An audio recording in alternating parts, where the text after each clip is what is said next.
Hey, what's up, everybody? It's RadChad from Maximum Threshold Radio. I'm in NAMM 2016. Joining me right now is Stevie Salas. Am I saying your name correct, sir? You said it so right, dude. That's awesome. How are you, sir? Thank you for joining me, taking the time out. Thank you, man. No, it's my pleasure. I'm good. It's Sunday at NAMM. I'm surprised how good I am. Yeah. I should be near dead. Yeah, you and me both. Hey, who you repping right now, man, my man? Well, you know, I got new signature guitars out with Framus in Germany. It's just a German company here, kicking ass. I redesigned the guitar line with them, and we got Phil X now with us. Awesome. We got Wolf Hoffman from Accept. Yep, class act. Yeah, we got Devin Townsend, who's amazing with us. Devin is insane. So we got like a lot. We're building a good staff of dudes and new guitars. And I'm still playing around. There you are. And I'm playing around with in a band with Robert Trujillo from Metallica called Mass Mental. Oh, cool. Yeah, it's really cool, like a freak out muso.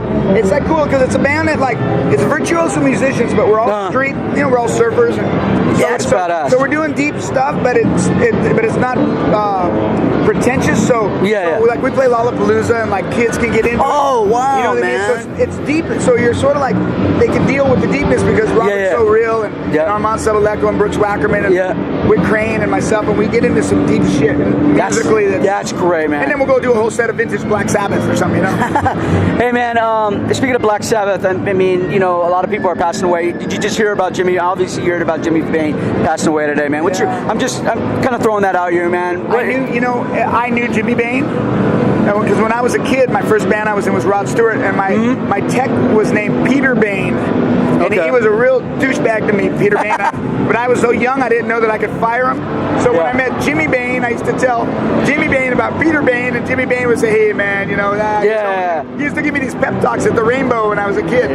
He was a sweet, sweet guy. Yeah, but you know what's weird? It's like the older we're getting, the legends are dying off, and the thing I'm concerned about is like, who's going to take all their places? Exactly, man. The way the music business is now, it's almost impossible to be creative, but you need to be creative. And over time is when you realize that work was really something, right? Well, I mean, you've done a lot, obviously, through your career. I mean, too much to. I mean, you know, if they want, they can go on your website and see all that stuff. But I mean, just like today that the kids are into now today, it kind of frustrates me because you know what I mean. It's like everybody thinks you got to be a shredder now.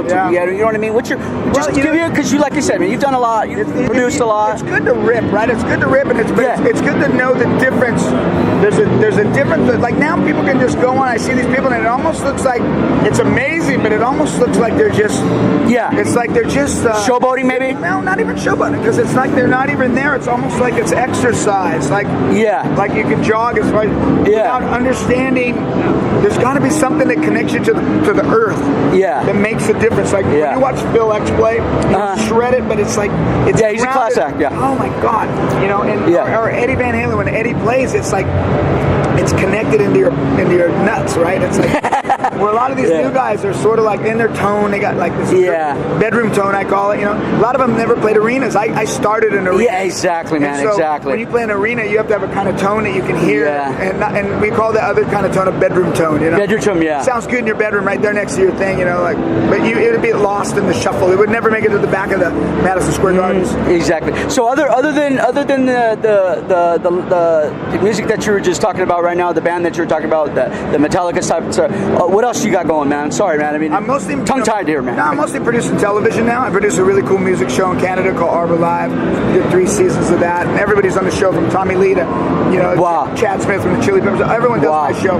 Matt Sorum, and then I'm also making a movie for PBS, a documentary about Native Americans in the history of rock and roll. Man. Steven Tyler. And everyone's in that film too. Like the biggest rock stars in the world. Even like Quincy Jones is in the film. It's amazing. Wow, you guys, those are class acts. No, when you sit with those legends and you talk to them, like I was with Brad Whitford the other night from Aerosmith, who I've known since I was a kid, and every time I could sit with him, he was with Derek St. Holmes. I used to skateboard to Hey Baby off Ted Nugent's first album when I was in 6th grade, right? And there's Derek St. Holmes. I still get excited, and you know, you can, when you see somebody who's been around and you talk to them, you really can learn a lot about the history, you know. I don't disregard the older cats. I admire them. That's why, so when like David Bowie dies or something, I know, that was, again, I mean, Lemmy, I mean, all those, and it's cancer, man. It's not. Remember back in the old days, man. I mean, the days back then, man. They're dying of overdosing, and they're dying of. Now it's just cancer, bro. Well, man. because of all the GMOs and exactly. there's a cell phones, the food and the GMOs and the fake sugars and all that. It's killing people for sure. Yeah. Right on, man. So let's get back to your guitar line here. Where can they find this line on the social media sites for this line? If you just put in Framus is one of the oldest guitar brands from Europe, and like the Stones used to use Framus in the 60s, and then they went away. Hans Peter brought the line back because in honor of his father, it was his father's line. I came over and started redesigning, and Framus guitars we're on fire right now. My guitar is called the Idolmaker.